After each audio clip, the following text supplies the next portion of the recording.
Olá, bom dia, está no ar para todo o Brasil e para todo mundo mais um vídeo no meu canal e o tema de hoje é Movimento Negro no Brasil. Entender o desenvolvimento do movimento negro no Brasil a partir de suas diversas organizações e ressaltar as conquistas desse movimento. Vamos lá?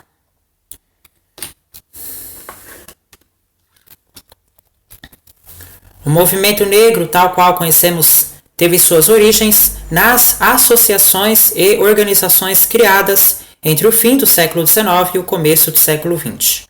A exemplo da Frente Negra Brasileira, FNB, de 1931. De alcance nacional, a FNB foi a mais importante associação negra no Brasil do período e chegou a reunir mais de 40 mil associados. Também havia os jornais editados especialmente para esse público, que debatiam os problemas inerentes ao racismo da sociedade brasileira e ficaram conhecidos como Imprensa Negra. Essas organizações costumam caracterizar o que se convenciona como a primeira fase do movimento negro. A segunda fase situa-se no intervalo democrático, de 1945 a 1964, e é marcado pela atuação da União dos Homens de Cor, de 1943, cujos representantes foram recebidos pelo presidente Getúlio Vargas na década de 1950. É também nesse período em que o Teatro Experimental do Negro foi criado em 1944 e cujo trabalho ultrapassou os limites das peças teatrais e incluiu a publicação de um jornal, Quilombo, a oferta de cursos de alfabetização, além da fundação de institutos culturais como o Museu do Negro e o Instituto Nacional do Negro. Além dessas, outras associações atuaram na luta contra o preconceito racial.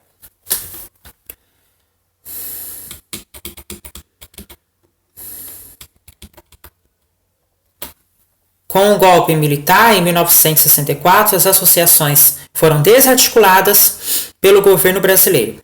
No plano internacional, as décadas de 1960 e 1970 têm como marco a luta dos negros pelos seus direitos civis nos Estados Unidos e os movimentos de independência dos países africanos. No Brasil, o movimento negro misturou as referências do Black Power com as questões suscitadas pelas disputas na África e a constituição de países de língua portuguesa.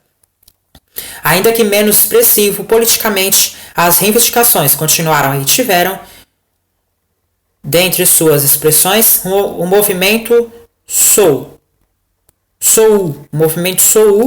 que promovia bailes com músicas de Tony Tornado, Wilson Simonal e Gerson King Combo.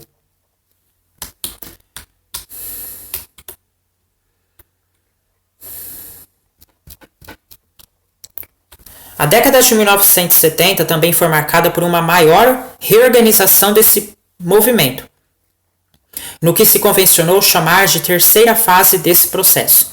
Nesse momento, a luta por transformações políticas e sociais fica mais clara a partir da desconstrução do mito da democracia racial, que passa a ser questionado. Um dos marcos desse movimento é a criação do Grupo Palmares, em 1971. Esse grupo defende a inserção do negro na história do Brasil, refletindo sobre as representações vigentes e defendendo a mudança da data das comemorações dos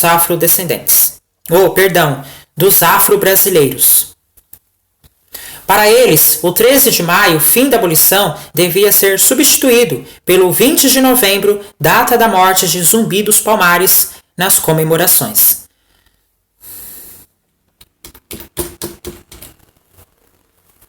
Já no ano de 1978, situamos a fundação do Movimento Negro Unificado, MNU, fruto da rearticulação de entidades negras existentes e que realiza um ato público no mês de julho deste mesmo ano em São Paulo, tendo como bandeira de luta uma verdadeira democracia racial. O MNU publica um manifesto em que ressaltava a existência da discriminação racial e, consequentemente, marginalização do negro na sociedade. Diante disso, defendia a luta pela valorização dessa cultura e de seu povo, além de melhores condições de vida para essa parcela da população brasileira, e incentivava a organização de centros de luta, que reuniria os esforços.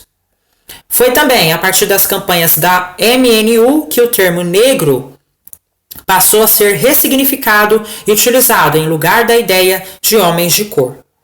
Nesse período, empreende-se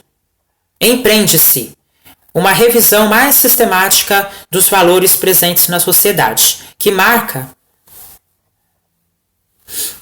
o redimensionamento indenitário dos afro-brasileiros. Dentre eles estão a própria educação escolar e a preparação dos professores, os padrões de beleza vigentes e a ideia de mestiçagem, que facilitaria os processos de discriminação.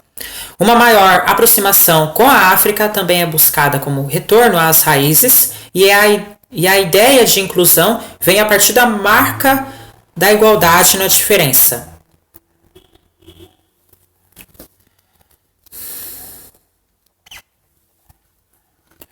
O movimento de busca das raízes africanas implicou não só o redimensionamento da visão sobre o passado brasileiro, mas também situa a herança do negro para além do escravismo, como um afrodescendente. Isso também gerou um maior conhecimento das características desse continente, atentando para as pluralidades existentes. A marca da diferença também foi importante para que os negros passassem a rever o lugar que ocupavam no Brasil. Uma das conquistas é a própria Lei nº 10.639/2003, que além da obrigatoriedade incentivava a profusão de estudos sobre a cultura afro-brasileira,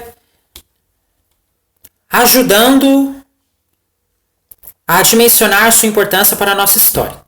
Ao mesmo tempo, essa lei é fruto do incremento do debate sobre as ações afirmativas, que tem nos anos de 2000 uma maior regulamentação no que diz respeito às reivindicações dos movimentos negros no Brasil.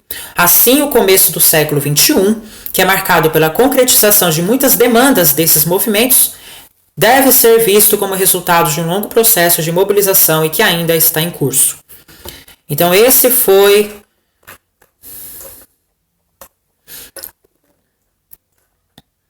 dessa forma que ocorreu o movimento negro no Brasil, tá, pessoal? Conforme você pôde observar aqui na nossa aula, aqui na leitura. Você sabia que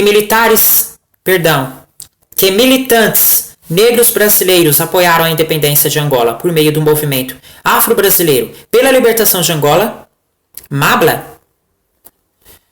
O apoio era resultado do contato estabelecido por alguns membros do Movimento Popular de Libertação de Angola, que tem como sigla MPLA, que vieram ao Brasil em 1961. A divulgação que fizeram sobre os problemas angolanos em jornais brasileiros ajudou a dar visibilidade à questão, que ganhou o apoio do intelectual Aurélio Buarque de Holanda e do então deputado Leonel Brizola. Confira mais detalhes no seguinte site, disponível em www.revistadehistoria.com.br, acesso em 3 de dezembro de 2013.